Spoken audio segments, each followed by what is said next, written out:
Only true animal lovers will pass this quiz. Let's see if you're one of them. First one. Which is the largest land animal? African elephant. What is the only mammal that can fly? Bat.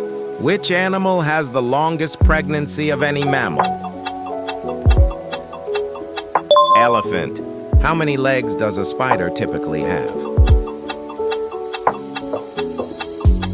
8. What is the national bird of the United States? Bald eagle.